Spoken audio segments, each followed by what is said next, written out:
The next part of synchronous learning we're going to talk about are best practices.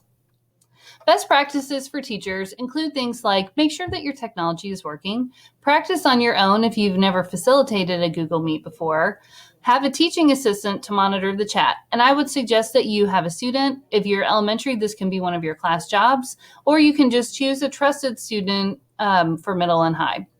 And then it's important that you use your school email and insist that students do as well. Choose the right background environment. One example I could give you is I had a teacher come to me and say, I'm not sure how I'm supposed to do a Google Meet because I live in a one-bedroom apartment and my husband also works from home. I suggested to her that she wouldn't have to tell the students that she was in her bedroom because the background can just be a blank wall. Balance the time that you use your Google Meet as a workshop with the workshop approach. The workshop model has gradual release built in. I do, we do, you do. The I do part can be the asynchronous instruction. Maybe it's reading something, maybe it's watching a video, reading a chapter. The we do portion is the synchronous. That's when students bring their questions to you where you have some interaction with them to see where their misconceptions are and to clarify them.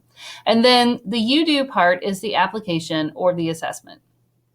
You don't want your Google Meets to be very long, maybe 15 to 20 minutes. And it's important that you also spell out the amount of time that they will take with your students ahead of time so that they aren't constantly asking you, is that it? Are we done? Do we have anything else? You might also want to include an agenda so that they know what you're going to be covering. Lastly, you're going to establish norms with your class or your group, and we're going to talk a little bit more about that later. Best practices for students are to make sure that they have equipment before they begin. They can download the app onto their mobile device, and it's important that students remember that they need to keep their device steady. So if they're using a phone, it needs to be propped up on something and not in their hand. If they're using a computer, it needs to be sitting on a table and they need to be seated as well. It's important for students to also think about their background. I teach teenagers, and I had one Google Meet where one of my students showed up in his bedroom wearing a tank top, and I was thinking, I really don't want to see the inside of a teenage boy's bedroom when he's not even fully clothed. So it's important to talk about things like background and dress code when you set your norms with your students. If a student is embarrassed about where they live or what their house looks like, or if they live in a chaotic household, you might suggest that they take their device outside and film the side of their house instead. It's important for students to stay engaged and use the protocols that you've set out to get your attention if they have a question. When possible, it's important for students to have their video on but their mic muted. That way you can tell if they're really paying attention or if they've just joined the meet but they're actually playing video games in the background. And lastly, it might be a good idea to suggest students take notes or to give them a guided note sheet to use during your meets.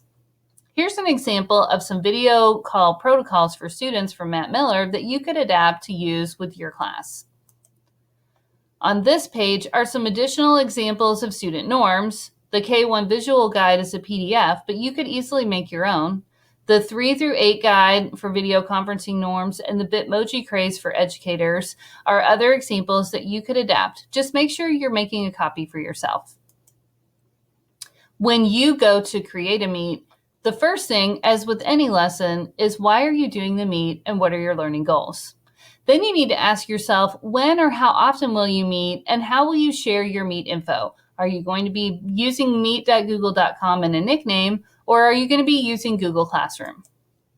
And then the students need to know when they join the call, what should they do? What about joining late? What are the norms that you'll use for behavior or participation? How will they get your attention and how will they know when to talk? Those norms are so critical and so important, as well as setting a purpose for your meet. For older kids, you may want to develop an online rubric for meet participation that you can give them a participation grade for, such as I only use appropriate comments in the chat, or I speak at least twice during the Google Meet. So those are some things to consider. What I'd like for you to do now is to take one of the handouts that I've given you and modify it so that you have your own set of expectations. And I'll just click through on one of them to show you what I mean. So for the Bitmoji craze for educators, you can go in here, you can make a copy of this, and then you can replace these with your norms as well as your own Bitmoji. If you've never used Bitmoji before, it's a phone app, and you should set up an account using your school email. And then there's an extension that you can download that will allow you to copy and paste things into documents.